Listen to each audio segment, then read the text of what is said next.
A paz do Senhor, irmãos. A paz do Senhor. É com alegria que estamos aqui nessa manhã, né? Aprendemos um pouco mais da palavra de Deus, junto com os irmãos aqui. Eu fico feliz em estar aqui nesse momento também, né? Tá? Nessa lição maravilhosa, hoje é uma lição importantíssima, uma lição que cada dia que passa, assim, a gente fica mais feliz aí com as lições que se apresentam, né? Eu que conheci a escola dominical desde 2016, que eu comecei a frequentar, e cada lição que a gente estuda, cada domingo parece que é um renovo, parece que é uma alegria maior, uma lição mais incentivadora e motivadora para que a gente continue servindo a Deus, né? E hoje estamos estudando a lição de número 4, né? Que diz o ministério avivado de Jesus, né? Estamos estudando aqui, aviva a tua obra, o chamado das Escrituras ao quebrantamento e ao poder de Deus. Tá, irmão? Então, como eu estava dizendo, a lição que eu me preparei para ministrar é uma lição que me dá muita alegria. Estar aqui com os irmãos nessa manhã, falar sobre o avivamento do ministério de Jesus, né? Falar sobre o avivamento da obra, né? Da obra de Deus. E nós temos muita coisa a se falar. Eu peço assim aos irmãos, né, que se concentrem, né? Prestem bem atenção, fiquem à vontade para perguntar, fiquem à vontade para poder discutir a respeito de algum ponto, tá? Qualquer coisa, o pastor Neto Biapino está por aqui. Vou tirar todo algum questionamento que nós tenhamos, tá bom, irmãos? Vamos juntos nessa, né? Nessa 1 hora que temos aí, para aprendermos um pouco mais. Foi lido o texto áureo, né? A verdade prática, a leitura bíblica em classe, né? A introdução, nós vamos ler rapidamente aqui. Mas assim, antes disso, eu quero já começar perguntando aos irmãos aqui, né?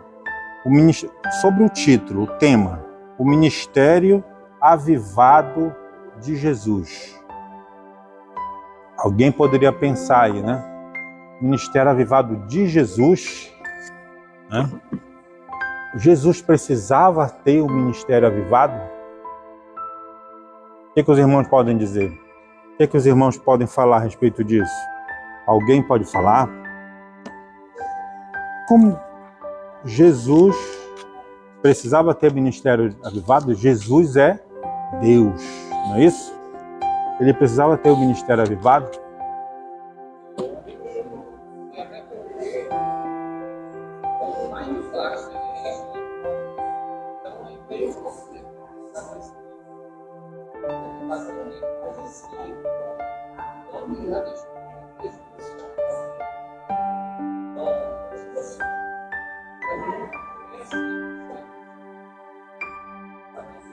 Uhum.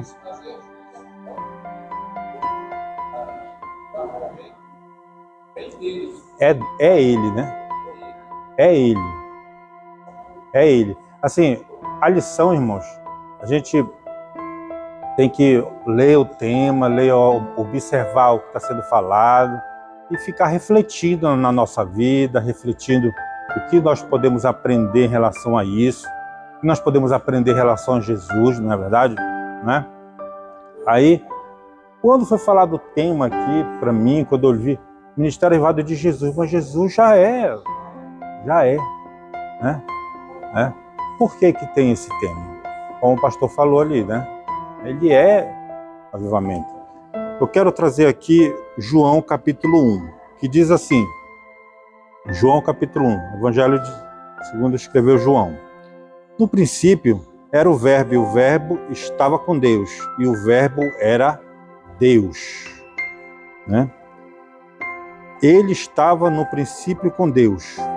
Todas as coisas foram feitas por ele, e sem ele nada do que foi feito se fez. Agora olha só o versículo 4. Nele estava a vida. A vida. E a vida era a luz dos homens.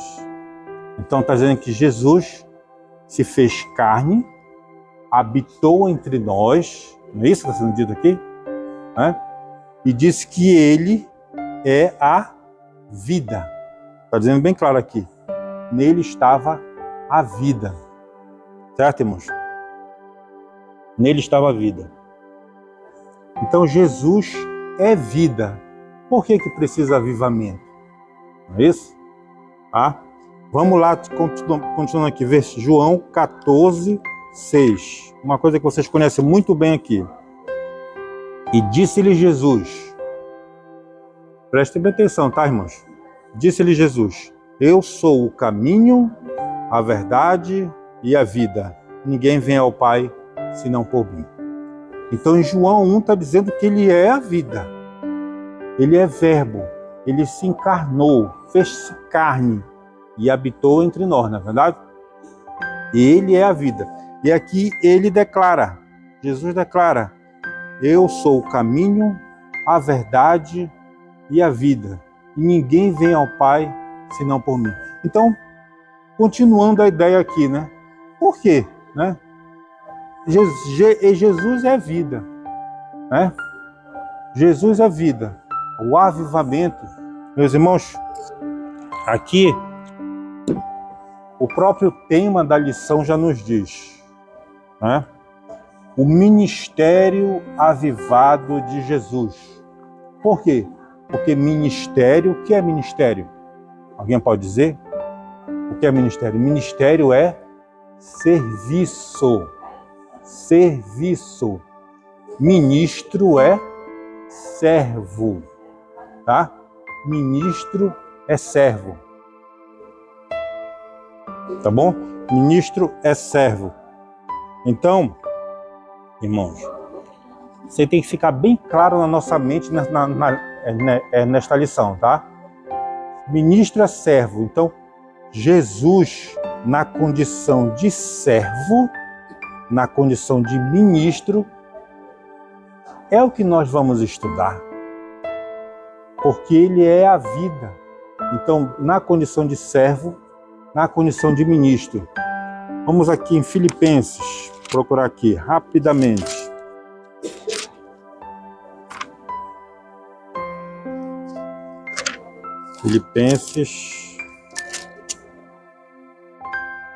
Filipenses diz assim, Filipenses capítulo 2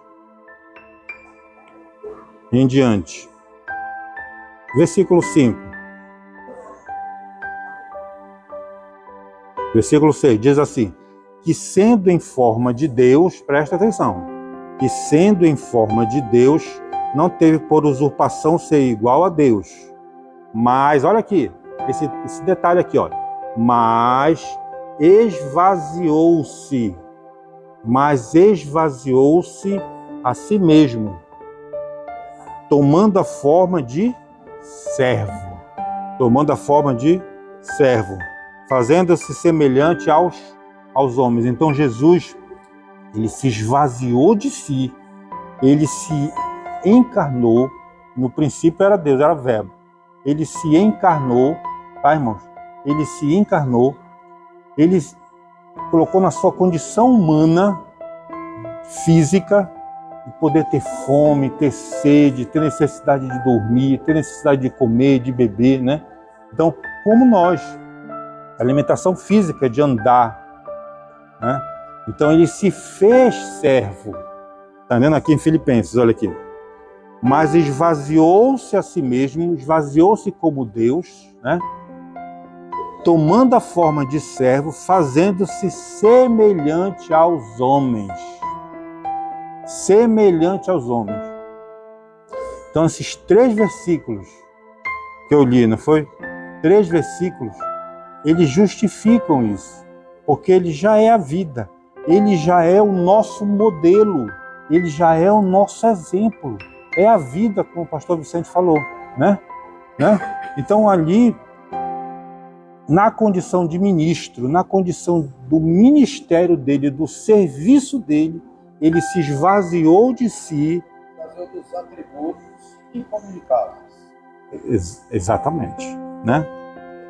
Tomando a forma de servo, fazendo-se semelhante aos homens. E veio cumprir a sua obra. E a obra dele, para se cumprir, era necessário estar avivado. É necessário ser cheio do Espírito Santo, irmãos. Né? Ele veio fazer a obra dele. Amém, irmãos? Deu para entender, irmãos, esse detalhe aí? Então é um detalhe importantíssimo desta lição, né? Para que a gente entenda que o ministério avivado de Jesus, na condição de homem, ele é 100% homem e 100% Deus. Né? 100% homem, 100% Deus. Ele se esvaziou de si, tomando-se a condição de servo. Por isso que estamos estudando o ministério de Jesus. O ministério de Jesus é justamente o que vamos estudar. Estamos estudando aqui nessa manhã.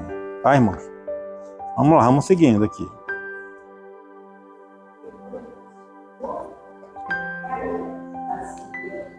A introdução diz assim: Jesus iniciou seu ministério na Galileia, provocando grande repercussão diante do povo, pois a sua fama correu por todas as terras em derredor. Isso aconteceu porque, pela virtude do Espírito Santo, Jesus voltou para a Galileia. Meus irmãos, aqui já começa a primeira lição logo aqui. Melhor, uma lição logo no início pela introdução. Jesus, ele começou ali na Galileia. A Galileia, ela era uma região não muito valorizada, né? Era uma região de pessoas mais simples, região de pessoas mais humildes, né? E naquela época não se valorizava ali aquela região. Jesus começou ali a sua obra, iniciou seu ministério ali na Galileia, né? Para mostrar que ele é manso e humilde de coração, para ter o exemplo fora dos holofotes, fora do exibicionismo, né? Que muitas pessoas buscam, muitas vezes, irmãos, né? Então a gente tem que olhar para Jesus, olhar o exemplo dele para a nossa vida, né? Ele começou ali de uma forma simples, né? Numa região de pessoas simples, né? Pessoas humildes, pessoas que não eram muito valorizadas. Por isso que os fariseus disseram: vem alguma coisa de Nazaré? Né? E que dali não vem nada de bom, vamos dizer assim, né? Ele quis dizer isso, né? E Jesus é chamado Jesus o Nazareno, né? Entendeu, irmãos? Então a gente já vê esse detalhe aí, né? Fora de... Muitas vezes nós observamos que as pessoas querem aquela fama, os holofotes, exibicionismo. Então vamos, né, colocar em mente o exemplo de Jesus, né? O exemplo de Jesus de humildade, né, nesse início do ministério dele aí, que ele começou, né, na Galileia. Jesus e a pessoa do Espírito Santo. O Espírito Santo na vida de Jesus. Tópico 1. No nascimento, o anjo Gabriel deu a seguinte notícia a Maria: descerá sobre ti o Espírito Santo e a virtude do Altíssimo te cobrirá com a sua sombra, pelo que também o santo que de ti há de nascer será chamado Filho de Deus. Aqui vemos o papel do Espírito Santo como executor divino do ministério da encarnação. Sob a virtude do Espírito Santo, nosso Senhor se tornou o Emanuel. Isso significa Deus conosco, o Deus que se fez homem e habitou entre nós. Irmãos, né? Nós conhecemos muito bem essa parte aqui da Bíblia, né? Que o anjo Gabriel chegou a Maria, né, anunciando, né, que ela ia ser mãe do nosso Salvador. Não é isso? Nós sabemos uma notícia tão boa dessa, né? Uma notícia maravilhosa dessa. E ela foi fiel ali. O que nós podemos tirar como exemplo aí também? Irmãos, a gente vê na própria Bíblia, por exemplo, lá em Abraão, né? E o anjo disse lá que eles teriam filho, né? E Sara riu. Sara não confiou, né? Sara não confiou, né? Então, irmãos, e aqui Maria, o que ela falou? Ah, porque eles eram velhos, por isso que Abraão, que a Sara não confiava. Por que vem essa notícia? Dizendo que eu vou ter filhos, nós estamos velhos aqui, né? Mas ela tinha marido, né? E Maria, quando recebeu a notícia, ela disse: como vai acontecer isso se eu não conheço o varão, né? Aí o anjo disse, né, que ela será por obra e ação do Espírito Santo, uma sombra ficará sobre ela, né? E ela piamente acreditou, não é verdade, né? Ela acreditou: faça-se em mim a tua vontade. Enquanto que lá Sara, né? Enquanto o próprio pai de João Batista também não acreditou quando foi avisado que eles teriam um filho, né? A prima de Maria. Então são exemplos na Bíblia, irmãos, que quando a pessoa tem um chamado, quando a pessoa tem uma promessa, irmãos, acredite, vai acontecer, mais cedo ou mais tarde. A palavra de Deus, ela é fiel, ela se cumpre sem falta. Deus é fiel em cumprir a sua palavra. Entendeu, irmão? Então a gente vê esse exemplo aí de Maria, um exemplo digno, né? Ela confiou na palavra que foi dita, não é verdade, né? Ela confiou e ali se cumpriu e foi abençoado. E por Sara rir na notícia, por isso que Isaac significa riso, né? Filho de Sara é riso. Entendeu? No batismo. Antes de iniciar seu ministério na Galiléia, Jesus submeteu-se ao batismo de João, no Rio Jordão. Ao sair da água, viu o Espírito de Deus descendo como pomba e vindo sobre ela. E eis que uma voz do céu dizia: este é meu filho amado, em quem me comprazo. Era uma manifestação indubitável da Santíssima Trindade. O Pai declarando Jesus como seu Filho amado. O Filho Jesus saindo da água e o Espírito Santo materializado em forma de pomba descendo sobre ele. Meus irmãos, assim, falar do batismo de Jesus, né? A gente vê que Jesus ali, ele é uma demonstração de amor, né? Deus é amor, né? Deus dizendo assim: esse é meu filho amado, em quem me compraz, em quem eu tenho prazer, alegria, irmãos. Então, da mesma forma nós, né, devemos ver Jesus como amor. E esse amor deve refletir o nosso caráter, deve refletir as nossas ações, né? Quando alguém chega com uma palavra dura com nós, a gente rebate com um amor, uma palavra mansa, uma palavra de conforto, uma palavra de reconstrução. Entendeu, irmãos? Não é? Esse exercício é difícil de se fazer? Algumas vezes sim, mas nós devemos entender isso aí. Essa alegria, olha aí, quando Jesus Cristo foi batizado, a gente vê o Espírito Santo agindo. Olha, falar de Espírito Santo, irmão, é uma responsabilidade grande. Então nós estamos aqui nessa manhã, hoje, falando do Espírito Santo, falando de avivamento, falando de Jesus. Isso é uma responsabilidade. E nós devemos, assim, ter assim, muita atenção, né? O que nós podemos fazer na nossa vida em relação a isso, né? O amor que nós devemos refletir, né? Que devemos buscar, que vamos falar tanto aqui mais adiante ainda, né? Como forma nós podemos agir, a nossa ação no dia a dia. Essa alegria, esse prazer, esse amor, ela é intrínseca, ela é peculiar, ela é de Jesus. Amor é de Jesus, né? Ele veio fazer a obra e nós devemos refletir esse amor.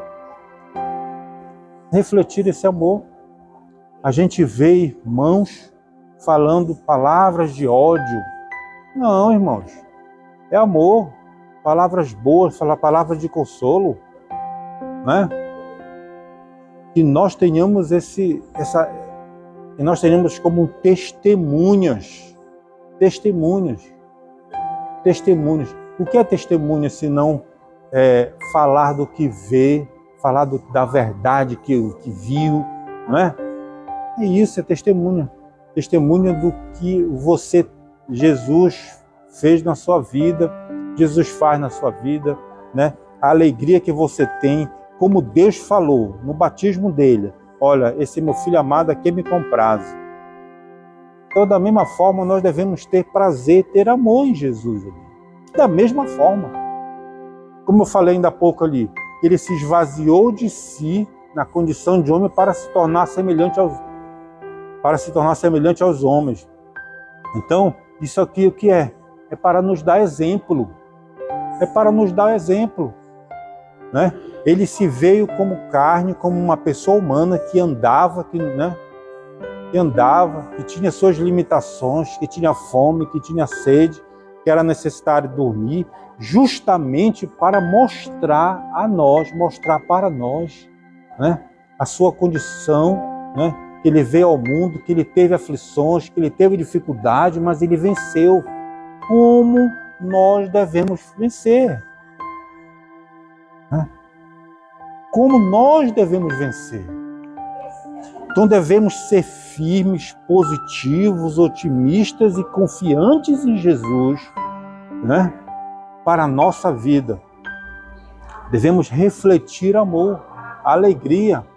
Não uma pessoa que chega com palavras de ódio, palavras de maldição, a pessoa endossa, a pessoa concorda, né? Não é isso, irmãos? Né? Vamos com alegria, né? Viver, porque um plano maravilhoso Deus tem para a nossa vida sempre. Devemos abraçar esse plano. Devemos abraçar esse plano. Não é isso, irmão? Passar para o 2 aqui, ó. O Espírito Santo no ministério de Jesus. Olha só, o Espírito Santo no ministério de Jesus, né? Imagine, né? É a fina flor da ação do Espírito Santo, vamos dizer assim, né? Com certeza. A tentação. O que levou ele para o deserto? Qual foi o Espírito?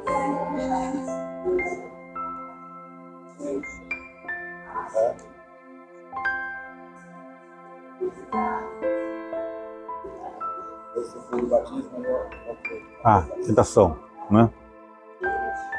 Jesus foi conduzido pelo Espírito Santo ao deserto para ser tentado pelo diabo.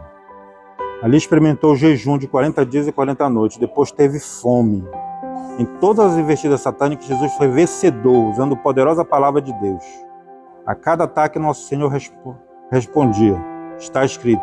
Assim fica claro que se o Senhor Jesus não tivesse a presença do Espírito Santo, o resultado de suas provações não seria satisfatório.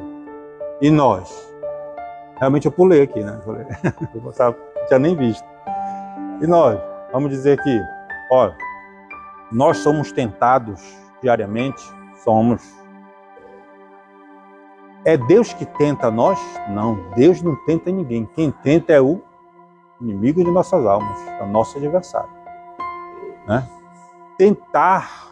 Ser tentado não é pecado. O pecado é ceder à tentação. É isso? Não é? E qual é a forma, qual é a receita, vamos dizer assim? Qual é a forma, qual é a solução para que tenhamos vitória, que sejamos vencedores nas tentações? O próprio texto diz aí, ó, pela ação do Espírito Santo, pela palavra de Deus. Quando a pessoa está ciente da palavra de Deus, né? Ele entende a palavra de Deus, e aquela palavra de Deus reflete na sua vida, que o amor de Deus reflete no seu caráter, que nós sejamos, cada um de nós, um Cristo, né? Um reflexo semelhante a Cristo. Aí nós conseguimos enxergar, conseguimos analisar a situação, não é? E agir. Muitos homens dizem assim, todo homem tem o seu preço. Quem já ouviu falar isso no mundo, né? A gente vê tantas vezes, né? Subornos, pessoas querendo comprar o outro, né?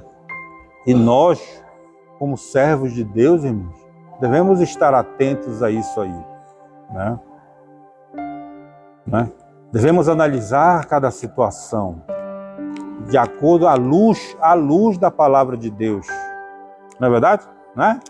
Para que nós sejamos corretos, dignos, honestos. Saiba que você aqui, com certeza, muitos já tem alguns exemplos para se dar. Eu mesmo, onde eu trabalho, né?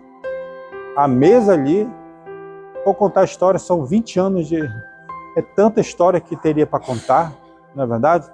Então nós devemos ali, meus irmãos, nos manter, olhar para Jesus. Olhar para Jesus. Foi pregado ontem aqui à noite, né, falando olhar para Jesus. Charles Spurgeon, né, pregador, o príncipe dos pregadores, que ele aceitou Jesus, foi convertido com esse versículo, né? Olhar para Jesus. Então nós devemos olhar para Jesus. Nessa hora, principalmente, né? As tentações. Aí a pessoa diz assim, ah, não, mas nisso aí eu não caio, não. Nisso aí eu sou forte. Minha fraqueza é outra. Não, irmão. Cuide, né? Você que está em pé, para que não caia. Cuide, né? Devemos vigiar e orar. Não devemos só orar, não. Vigiar, primeiramente, né? Para vencer as tentações. Amém, irmãos? Né? Vencer as tentações. Então nós devemos vigiar, estar atento. Muitas vezes nós nos colocamos, algumas vezes sem querer, outras vezes somos levados querendo para uma situação de exposição desnecessária. Não é verdade? Né? Às vezes são levados de uma forma de exposição desnecessária. Como é que vamos, por exemplo, sermos levados a por exemplo, a um local, uma roda de escarnecedores, né? Para blasfemar. Não, irmãos, né? Devemos, como eu falei, vigiar. Vigiar. Por quê? Porque Jesus, quando ele foi tentado, ele era, né, ali, filho de Deus, e ele foi tentado com todas as armas, todas as formas, né, que um homem pode ser satisfeito, né? O poder que a gente vê, o poder, dinheiro, poder, isso tenta muito o homem. Isso faz com que o homem, né, ceda a essas tentações. Mas ele lá se manteve firme. E como eu disse aqui no início, Filipenses 2 aqui, né? Filipenses 2. Mas esvaziou-se de a si mesmo, tomando a forma de servo, fazendo-se semelhante aos homens. Alguém pode dizer assim, ah, mas ele era filho de Deus. Meus irmãos, o que está sendo dito na lição, na palavra de Deus, é que ele se esvaziou de si. E na condição de esvaziar de si, ele necessitava do Espírito Santo, como nós precisamos. Então ele se esvaziou de si justamente como nós aqui, que precisamos do Espírito Santo, precisamos, né, da ação do Espírito Santo, precisamos ser avivados, né? Precisamos ser avivados. Buscar, ter sede de Deus, buscar a Deus, né? Ler a palavra, é isso o avivamento, né? Amém, irmãos? Vamos lá. Espírito Santo no ministério de Jesus. Com cerca de 30 anos, Jesus iniciou seu ministério terreno, depois de voltar do monte da tentação, no deserto da Judéia pela Galileia. A leitura bíblica em classe desta lição mostra que Jesus foi ungido pelo Espírito para evangelizar os pobres. Esta era a missão de seu ministério. De modo geral, nosso Senhor sabia que, por causa dos bens terrenos, os ricos deste mundo não se interessam pela sua palavra. Além disso, nosso Senhor foi ungido pelo Espírito para curar os quebrantados do coração. Só para explicar, quebrantados do coração são aqueles que têm um coração humilde, uma disposição para submeterem à vontade de Deus. Por isso, nosso Senhor veio tocar o coração dos homens. Ainda mais, ele também fez um convite aos cansados e oprimidos. Apregoou liberdade aos cativos, aos que estão sujeitos à escravidão do pecado. Deu vista aos cegos e pôs em liberdade os oprimidos. Desse modo, o Espírito Santo atuava diretamente na obra do Senhor. Aqui, a gente vê o que? Jesus, ele veio cumprir uma missão, né? Veio cumprir a obra que Deus lhe incumbiu dele fazer, né?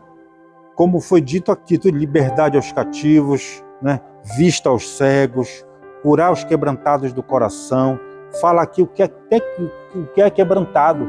Aquela pessoa que tem com o coração humilde à disposição para submeter à vontade de Deus. A pessoa que está arrependida, a pessoa que está quebrada, a pessoa que está ali arrependida, um verdadeiro arrependimento.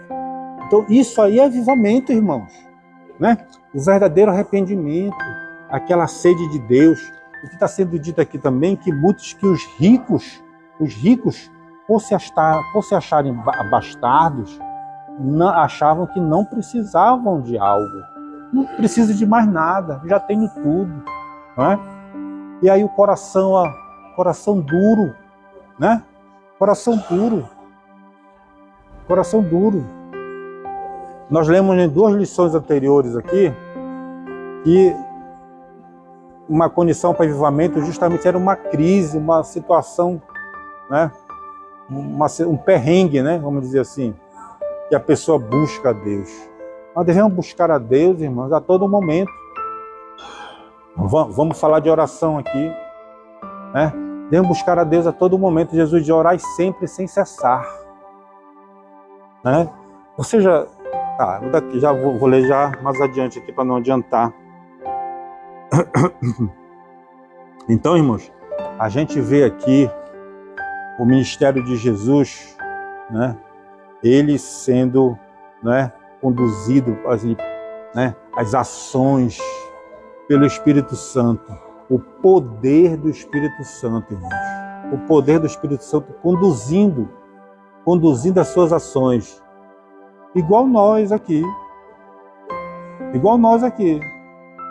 as nossas ações, né? Você ouve o que Deus tem para você, nas suas decisões, né? A sua condução das decisões, que Jesus, ele não tem favorito, ele tem íntimos. Você tem intimidade com Deus, buscando oração. O professor aqui ora, o professor aqui busca a Deus. Todos nós, né, devemos refletir sobre isso, né? Isso deve ser uma coisa que nós devemos irradiar por aí, propagar, apregoar, né? Fala aqui que Jesus foi ungido, né?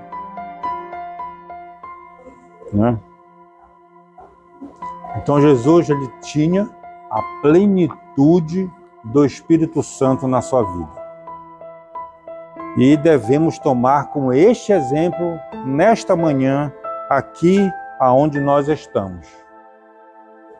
Né?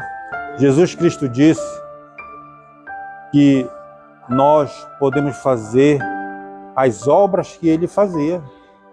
Né? Falou. Nós podemos fazer as obras que ele fazia. Então isso é uma outra prova que se temos, se somos, né? Se temos em nossa vida o Espírito Santo habita em nós, nós podemos fazer a obra de Deus. É necessário que tenhamos o Espírito Santo para fazer a obra de Deus, porque senão se torna formalidade, não se torna só osso, só carne, só oratória, né?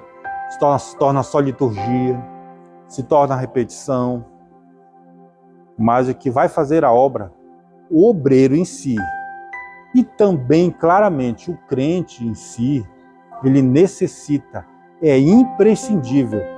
Olha aí, é impossível cumprir a obra de Deus se a pessoa não tiver o Espírito Santo em si, se não tiver uma ação do Espírito Santo, se não estiver avivado, né? É impossível, é impossível, porque se torna só uma formalidade, né? Se torna só uma formalidade. Alguma pergunta, irmãos? Alguma pergunta? Não? Tranquilo, então?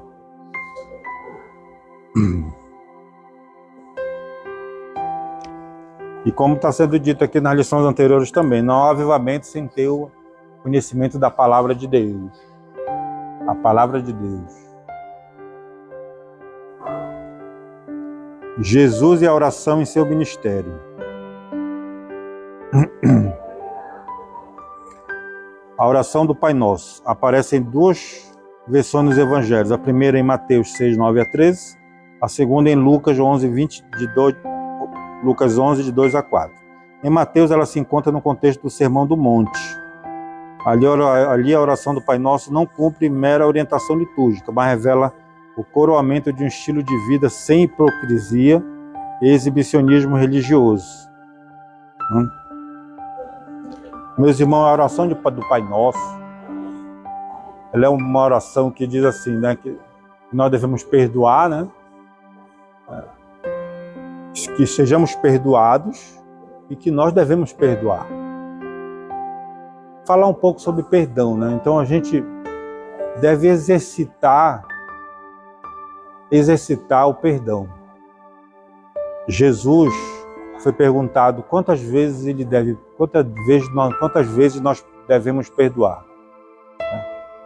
Aí ele disse, olha, 70 vezes 7. Então quer dizer que é quantas vezes? Infinitamente vezes. Quando nós oramos a isso e não fazemos, já é uma outra coisa que acontece. E nós não estamos orando e não cumprindo, né? Perdoai as nossas ofensas, assim como nós perdoamos os que nos têm ofendido. Perdoar nossas dívidas, assim como também perdoamos, né, aos nossos devedores. Então, se nós oramos isso e não fazemos, oramos para a própria maldição. Oramos, então a gente tem que atentar para isso, esse detalhe aí, né? A oração, a busca, né? Não há avivamento sem ter oração, né? Jesus orava, Jesus precisava orar. A mesma pergunta que foi feita no iníciozinho sobre avivamento, a mesma coisa é agora, né? Jesus precisava orar? Precisava. O que é orar? É dialogar, é falar, né? E orar não deve ser petição, deve ser comunhão, irmãos. Comunhão.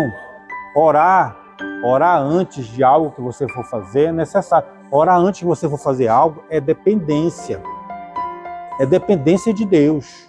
Orar antes de você fazer algo. Orar depois de você poder fazer algo é gratidão. Gratidão. Você orar antes é dependência. Orar depois de fazer algo é gratidão. Orar sempre é comunhão.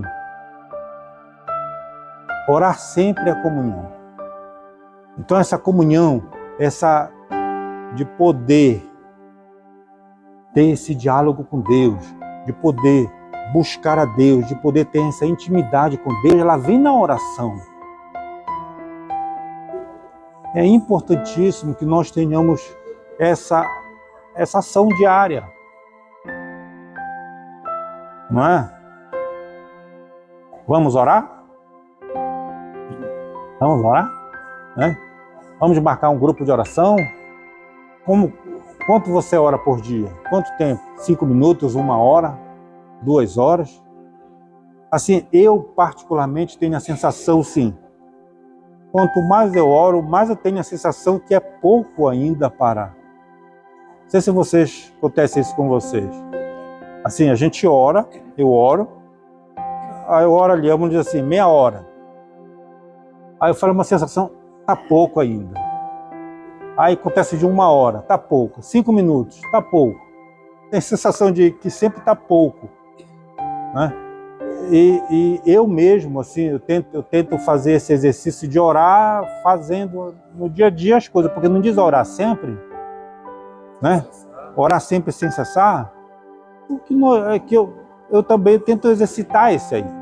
Fazer orar sempre. Estou caminhando, estou pensando, estou orando.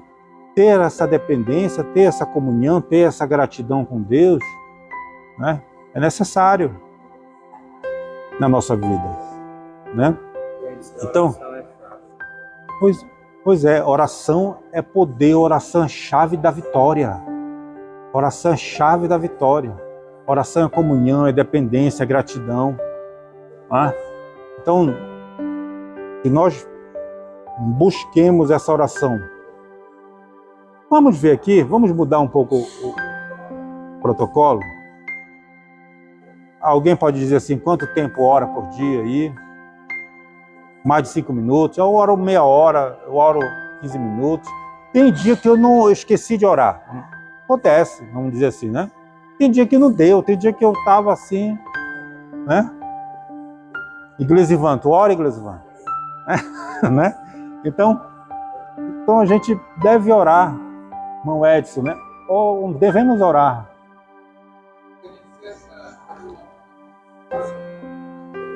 Diário, né? Diário, né?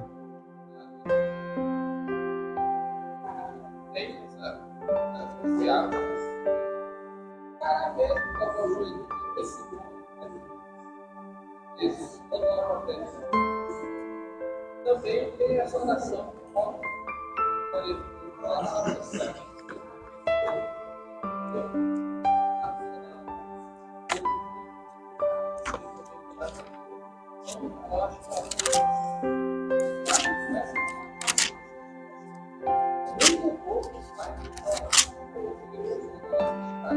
Esse detalhe é importante, é muito ou pouco, né? Mas devemos orar.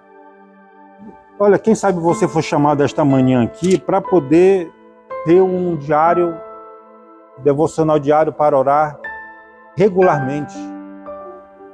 Talvez foi chamado só para isso aqui nessa manhã. Né? Você pode ter sido chamado para isso nessa manhã aqui, para orar. Orar para lhe dar forças. Orar para você tenha poder, intimidade com Deus. Diz assim, Jesus Cristo orava, mas ele era filho de Deus. Meus irmãos, como já foi dito, ele é servo, se fez servo. Olha aqui. Você lembra lá do trecho da Bíblia lá de Lázaro, né? Que Lázaro ressuscitou. Aí Jesus chorando, né? Ele agradeceu a Deus porque ele ouviu o pedido dele. Olha esse exemplo para nós aqui, né?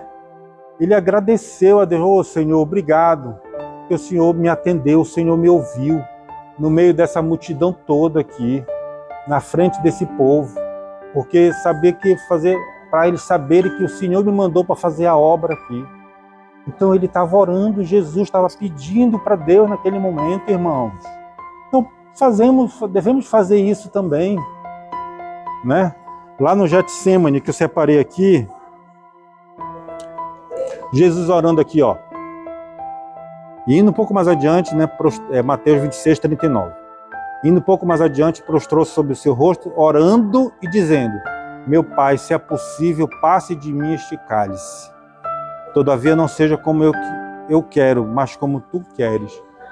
Ele estava orando ali, no momento mais difícil dele, naquele momento que ele ia... Eu gosto desse negócio aí. E quando você vai orar pelo enfermo, tem pessoas que conseguem dizer, Senhor, seja feita a vontade. Acha que é um Deus que ele quer matar.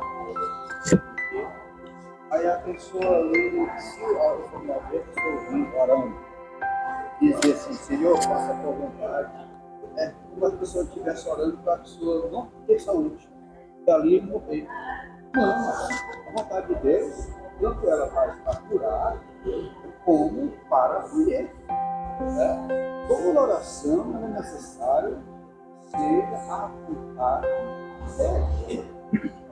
Para que a pessoa continue. Eu vi uma pessoa lá comigo, e a pessoa disse, a pessoa passa a vontade, não, que ela seja eu. A mesma pessoa não ficou, não tem que ser curada. Aí ela falou assim, não, a vontade de Deus, ele é ele que decide se vai curar a pessoa ou se ele vai curar a pessoa. Uma coisa que Deus, se Deus, se for a vontade dele, vai logo. Outro detalhe em relação a isso, que o pastor falou, que eu me lembrei aqui também, é orar. Às vezes muita gente quer determinar, né? Meus irmãos, a gente tem que suplicar para Deus, súplicas, orar, pedir a Deus, não é? Nós estamos no Ministério da Graça, irmãos.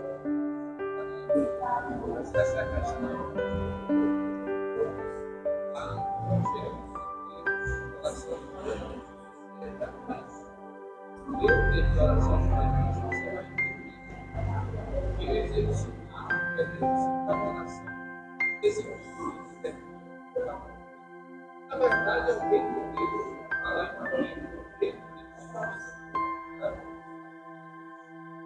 quem tem que aparecer? Isso é ser educado. Isso. Eu preciso da palavra.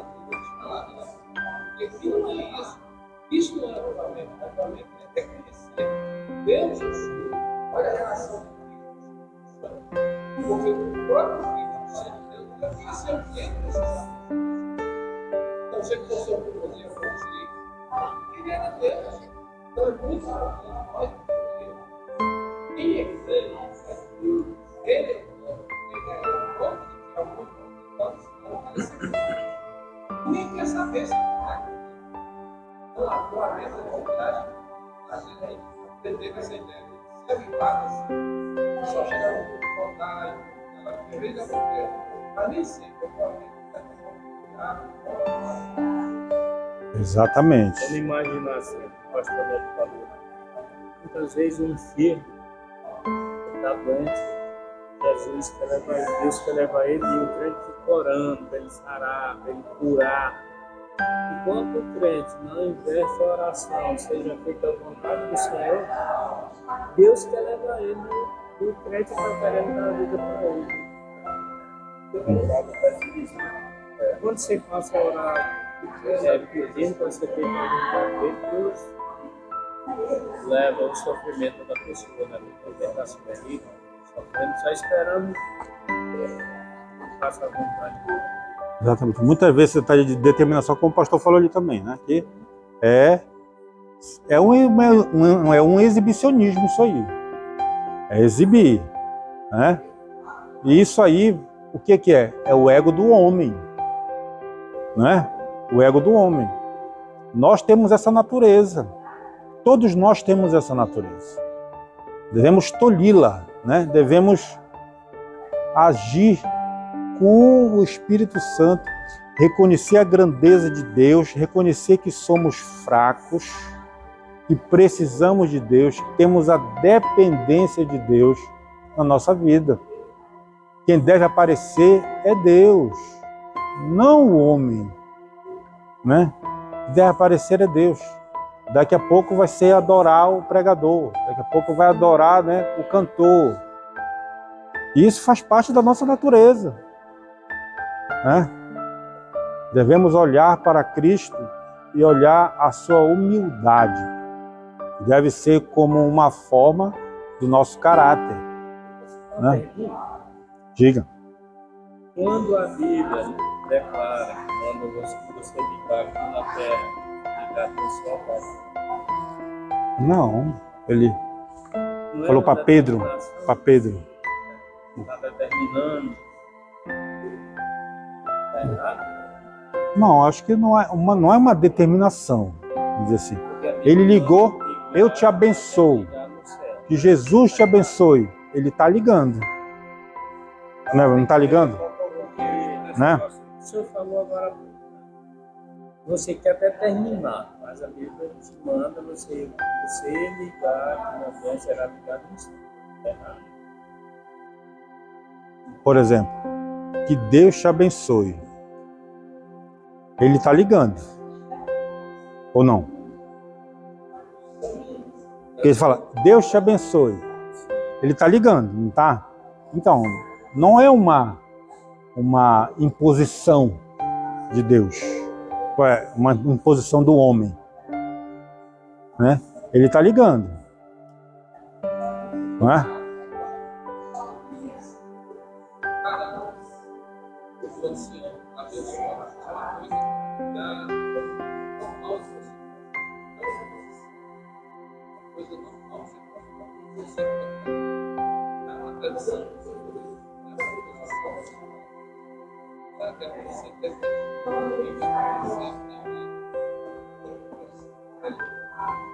Exato. É isso mesmo. É bom. Vamos lá. Uma vida de oração aqui, né?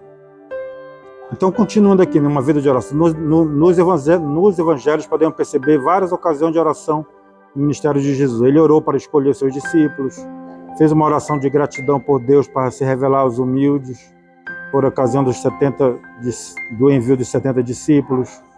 Aprendemos como Jesus a importância de uma vida de oração, por mesmo sendo Deus, na condição humana, nosso Senhor buscava comunhão com o Pai, por meio da oração.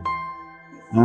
Além disso, sua vida de oração no Getsêmani também nos ensina a vontade do Pai sempre é melhor, sempre é a melhor. A vontade do Pai sempre é a melhor. Né? A vontade do Pai. Devemos orar, irmãos. Devemos em tudo dar graças também, né? 1 Tessalonicenses 5,18. Em tudo dai graças. Em tudo dai graças. Por quê devemos tudo dar graças? Porque Romanos 8,28 diz o quê? Todas as coisas para o bem daqueles que amam a Deus. Então tem uma justificativa. Em tudo dai graças, porque todas as coisas cooperam para o bem daqueles que amam a Deus. Né? Romanos 8,28. Então, essa oração, essa busca, devemos ter como exemplo Jesus. O ministério de Jesus é marcado por oração, é marcado por ensino, né? Pregação, marcado por jejum. Né? Então, irmãos, devemos tomar isso como exemplo. Ah, mas eu não consigo fazer isso. Vamos fazer um pouquinho de cada vez? Vamos evoluindo, vamos crescendo na presença de Deus, vamos crescendo com graça e conhecimento na palavra, vamos ler a palavra. A Bíblia me dá sono quando eu vou ler. Troque um momento, veja outro momento, veja uma hora que você consiga. Leia a Bíblia, né? Busque de forma que você consiga, de fato, fazer isso. Ler a palavra, fazer o jejum, ensinar. Todos nós, todos Nós somos seres em missões, todos nós. Pregar, ensinar não é característica de ministros. Não é só isso, não. Cada um de nós temos isso, porque o Evangelho ele é simples. O Evangelho ele é simples. E nós devemos ser instrumentos de Deus na evangelização. Não é? Você evangeliza? Você evangeliza no trabalho, você evangeliza na sua casa, você evangeliza na rua, você evangeliza onde você vai, né? Você reflete o amor de Deus aonde você vai. O seu testemunho, a sua palavra, a sua vida é mais que, vamos dizer assim, influencia ainda mais do que alguém lê a palavra. Outra coisa, faça a sua parte, que quem converte os corações é Deus, é o Espírito Santo. Faça a sua parte, né? Não fique preocupado que aquela pessoa, que aquele grupo ali não te deu ouvido, ou então não mudou. Uma semente foi lançada, uma semente foi colocada ali.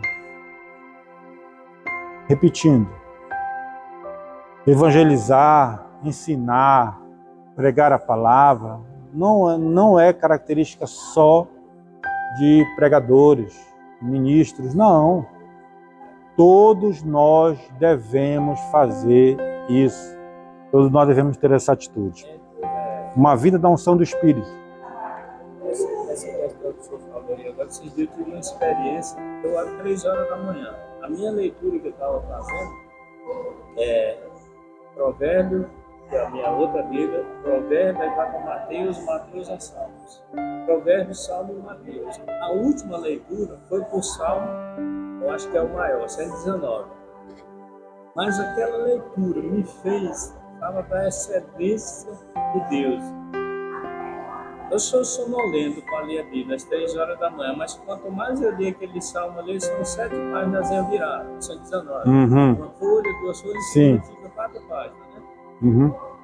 E quanto mais eu li aquele salmo, parece que foi o dia que eu mais aprendi na palavra de Deus, foi ler nesse salmo 119.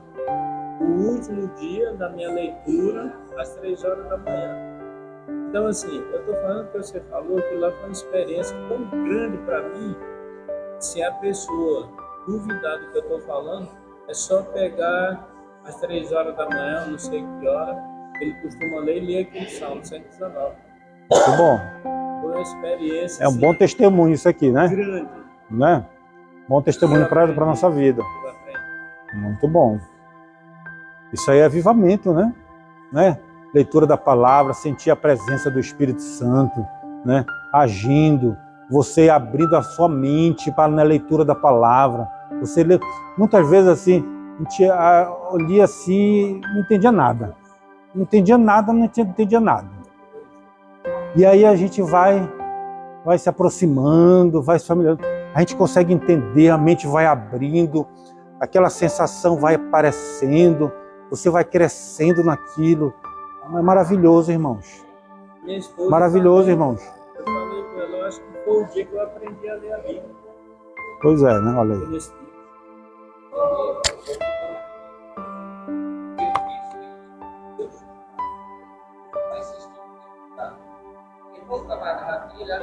Acha que é.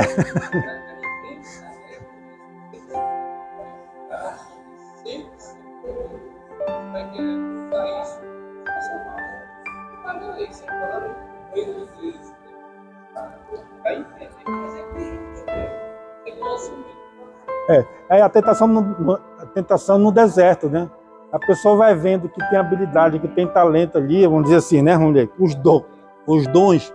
A pessoa se acha, assim, vai desce. Aí a tentação tá só ali, ó. Tá só ali, ó, né? E aí a pessoa acaba aqui levando a outras pessoas a fazerem coisas que não eram. Isso aí é terrível. É terrível.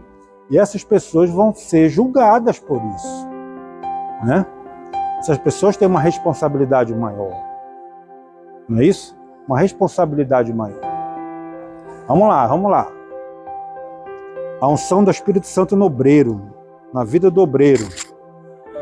O obreiro tem muitas atribuições na obra do Senhor. Ele exerce liderança administrativa, na atividade do ensino e algumas até mesmo da música cristã, né? Por isso é muito fácil essas atividades caírem na rotina e se tornarem meramente burocráticas.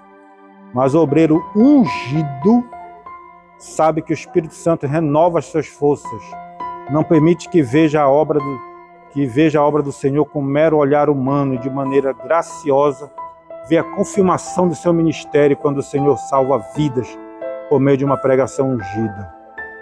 Ô irmãos, isso aqui é a base do sucesso da vida cristã é o Espírito Santo, né? É a busca, é a sede, né? Se não, aquilo que eu falei, né? Logo no início também, se a pessoa não buscar o Espírito Santo, o que acontece? Vira formalidade, né? Vira formalidade. Então que as nossas forças se renovem a cada manhã, que o nosso olhar se renove a cada manhã, irmãos. Não é isso? Não se desconcentrem. Vamos lá. Faltam 5 minutos ainda. Muito tempo. É? Às vezes as pessoas caminham assim, né? A pessoa começa a se desconcentrar. Então, irmão, né? Que as nossas forças, que haja um renovo espiritual a cada manhã. E você, quando for cantar hoje, canta melhor ainda, né? Quando você for falar da palavra de Deus, fale melhor ainda. Quando você for dar um testemunho, dê o seu testemunho, né? Com lágrima nos olhos, né? Quando você orar, que você chore, né? Que você busque, que você tenha sede de Deus. Amém, irmãos? Vamos lá. A unção do Espírito Santo na vida do crente, né? Viver uma vida da unção do Espírito Santo não é um privilégio apenas do que exercem vocação ministerial na igreja local. Olha aí, né? Vou até repetir aqui. Viver uma vida na unção do Espírito Santo não é um privilégio apenas dos que exercem uma vida ministerial na igreja. A palavra de Deus diz que nós somos sacerdócio real, chamados para anunciar as virtudes daqueles que vos chamou das trevas para a maravilhosa luz. Mas precisamente, Deus chamou cada crente a comunicar o evangelho em todos os lugares, em que seus pés tocarem. Mas para isso a nossa vida deve estar debaixo da unção. Então exerceremos influência poderosa em nossa família, na faculdade, no local de trabalho, em quaisquer esferas da sociedade. Assim seremos testemunhas poderosas de Jesus sob a unção do Espírito Santo. E o que é unção?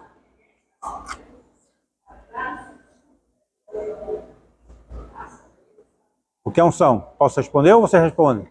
Vamos lá. Hã? Fala tanto em unção, mas o que é unção?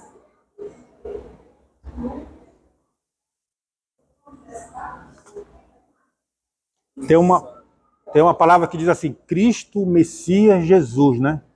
Quando Jesus está dentro de nós, quando nós reconhecemos que Jesus está em nós, nós nos capacitamos para fazer a obra dele. 1 João 2:20. Tenta falar isso aí.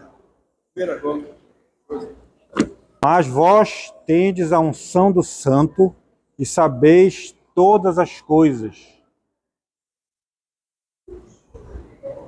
Não vos escrevi porque não soubesses a verdade, mas porque a sabeis e porque nenhuma mentira vem da verdade. Unção é ter Cristo, a verdade absoluta. Diz que sabeis tudo. O que a Bíblia diz? Conhecereis A verdade a verdade. vos E libertará. quem é essa verdade? Jesus. Ele é a verdade e a vida, né? nós terminamos como começamos, né? Eu sou o caminho, a verdade e a vida, né? Amém, irmãos? Não é isso?